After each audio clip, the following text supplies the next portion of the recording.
Happy Friday, it's story time. Let's see what we're reading today.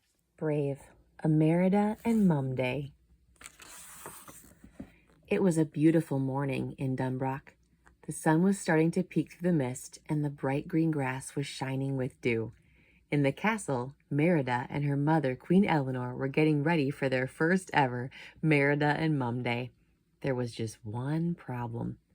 The two didn't spend much alone time together. Neither of them knew what to do on their special day. "Shall we work on our embroidery?" Eleanor suggested, leading Merida into a sunny tower. "Oh, if you like," Merida said, trying to sound enthusiastic. She sank into an armchair and picked up some needlework. Then she looked out the window. It was such a nice day. "I found this red thread is just perfect for—" Eleanor paused, noticing that her daughter was distracted. "You know, I could do with a wee bit of fresh air," she said. Merida's face brightened. "Are you sure?" "Absolutely," Eleanor replied. Outside, Eleanor and Merida walked past Merida's archery field. "I know," Merida announced. "I'll teach you how to shoot a bow." Eleanor gave her daughter a weak smile, but Merida didn't notice. She handed her mother a bow and arrow and hopped to the starting line. "Now you've just got to line yourself up like so. Draw all the way back and—" Oh! Merida's arrow flew swiftly toward the bullseye. But Eleanor was not finding archery as easy. "Mum!" Merida cried as Eleanor's arrow hit the ground near her foot. "Are you all right?" "Yes, dear," Eleanor said, "but perhaps archery is not the best mother-daughter activity." Just then, Eleanor spotted the stables in the distance. "I think I know what we can do," she said. "Let's go for a ride." As the queen and princess rode through the beautiful countryside, Eleanor called out to her daughter, "Merida, slow down. I want to show you something." Merida turned back to find her mother standing in front of a big leafy tree.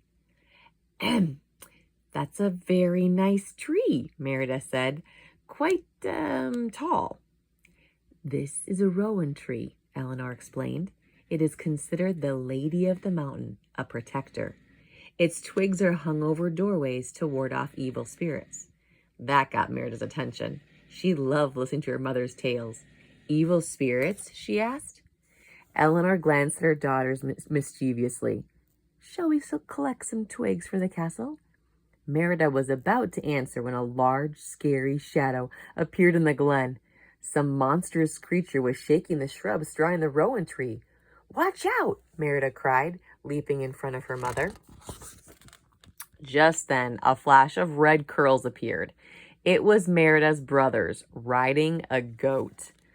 "Horace, Hubert, Hamish," Eleanor cried. "What are you lot doing here?" "I thought you were a bogey," Merida said. "Well," Eleanor said, sighing, "I suppose we'll have to take them back to the castle." Merida frowned. "Do we have to? Maybe we could just take them with us?" Eleanor leaned in toward Merida. "You're on." A wee bit later, Eleanor, Merida, and the triplets stopped at a babbling creek. The horses and goat lapped up the cool water. "Oh, that looks nice and refreshing," Merida said, wading into the creek. Her brothers jumped in after her. Merida turned around to see her mother very delicately sticking a toe in the water. "Come on in, Mum," she called. "It feels great." Eleanor hesitated. "Oh, no, I couldn't possibly." "You must be so hot," Merida said. "That may be, but well..." Merida looked at her brothers. They knew what to do. Splash! A wave of water hit Eleanor. Merida's mother looked shocked. Then she burst into laughter. "Oh, no, you don't. I'm going to get you four for that," she said, joining her children in the creek. Cooled off from the water, the group decided to do some more exploring. They rode merrily through the forest and soon came across a peaceful meadow. The boys pointed to some very large gray stones in the middle of it. "Oh, yes," Eleanor said, "the old berry ruins. Let's stop for a moment." While the boys ran around playing hide and seek in the ruins, Merida studied some carvings etched into one of the stones. "What is that? Can you read it, Mum?" Eleanor peered closely. "If my translation is correct, it says, 'For the noble queen and the brave princess.'" She looked at her daughter warmly. "How about that?" Merida smiled. Suddenly, she saw her mother's face darken. Boys, Eleanor called. The triplets had somehow climbed up one of the rocks. Merida jumped up to collect them.